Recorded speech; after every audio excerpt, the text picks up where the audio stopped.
আসসালামু আলাইকুম তোমাদের সবাইকে ইজি পাঠশালার পক্ষ থেকে তোমাদেরকে স্বাগত জানাচ্ছি। আমি হৃদয় রায়, শিক্ষার্থী, ঢাকা বিশ্ববিদ্যালয়। সো আজকের এই ক্লাসে আমরা আলোচনা করব অর্থনীতির প্রথম পত্রের দ্বিতীয় চ্যাপ্টারের একটা অংশ নিয়ে, সেটা হচ্ছে চাহিদার সমীকরণ গঠন। দেখো, চাহিদার সমীকরণ গঠন, formation of equation of demand, অর্থাৎ চাহিদার সমীকরণ গঠন। অর্থাৎ এটা চাহিদার একটা ইকুয়েশন, এই জিনিসটা আমরা কিভাবে গঠন করব। এই গঠন করার ক্ষেত্রে যে প্রসেসটা, এটা হচ্ছে তোমার একটা সূচি দেওয়া থাকবে। সূচি থেকে কিভাবে আমি একটা চাহিদা অপেক্ষক তৈরি করব, অর্থাৎ চাহিদার সমীকরণ গঠন করব, সেই জিনিসটা আজকে আমরা আলোকপাত করব। সো চলো কথা না বাড়িয়ে আমরা শুরু করে দিই। ঠিক আছে, তো দেখো এই জিনিসটা খেয়াল করো, একটু খেয়াল করো। জাস্ট আমাকে আগে সূচিটা খেয়াল করতে হবে। তাহলে আমি যদি একটা সূচি তৈরি করে নেই, দেখো আমি একটা কি তৈরি করে নেব, আমি জাস্ট একটা সূচি তৈরি করে নেব। দেখো, দাম 1 টাকা 2 টাকা এবং চাহিদা 15 থেকে,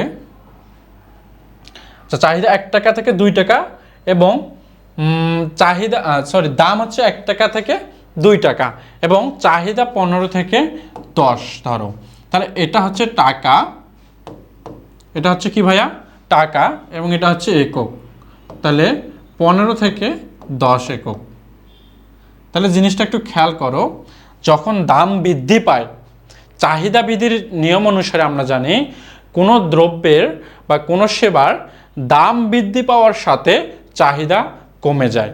অর্থাৎ দাম যখন বৃদ্ধি পায়, চাহিদা তখন কি হয় ভাইয়া, কমে যায়। তাহলে চাহিদা যখন হ্রাস পায় বা কমে যায়, অর্থাৎ দাম ও চাহিদার মধ্যে বিপরীতমুখী সম্পর্ক।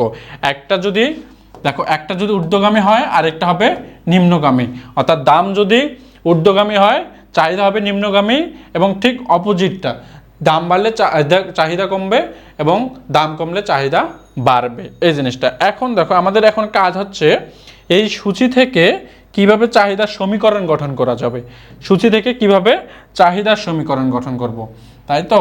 এখন জাস্ট একটু খেয়াল রাখো, এখানে দেখো আমাদের চাহিদার সমীকরণ গঠনের একটা সূত্র আছে, এটা একটু মনে রাখবা। যে আমরা জানি, লিখে দাও যে আমরা জানি D minus D1 divided by D1 minus D2 equal P minus P1 divided by P1 minus P2। তাহলে এই যে সমীকরণ, এই সমীকরণ থেকে আমরা চাহিদার এই সূত্র থেকে আমরা চাহিদার সমীকরণটা গঠন করব।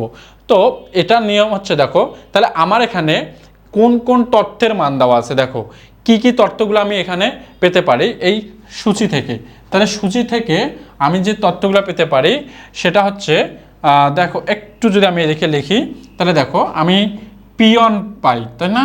এখন P1 মানে হচ্ছে প্রাথমিক দাম। তাহলে প্রাথমিক দাম কত ভাইয়া, প্রাথমিক দাম হচ্ছে 1 টাকা। এবং হচ্ছে P2 কত, P2 হচ্ছে 2 টাকা, P2 কত, 2 টাকা।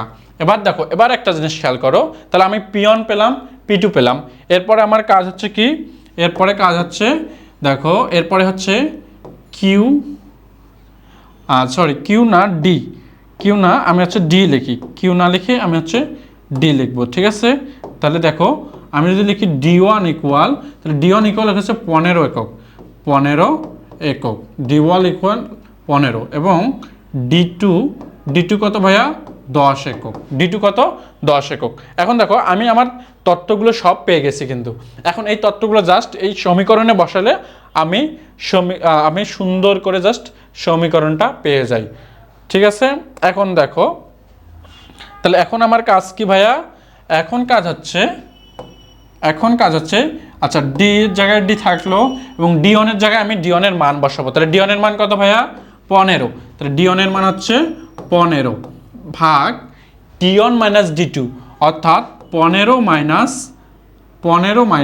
10, 15 মাইনাস কত, 10 ইকুয়াল পি।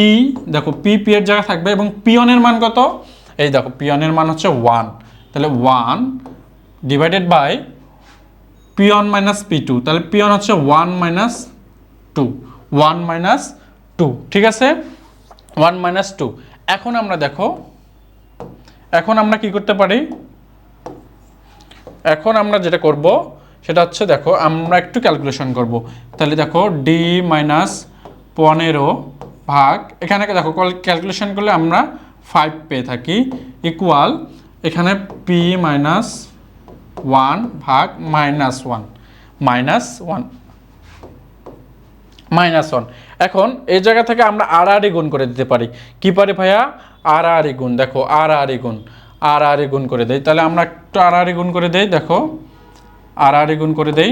তাহলে আর গুণ করলে দেখো ডি মাইনাস, আচ্ছা দেখো একটু খেয়াল করো, তাহলে এখানে আমরা আর গুণ করলে কি পাই, দেখো আগে এই দিকটা থেকে গুণ করবো, ঠিক আছে।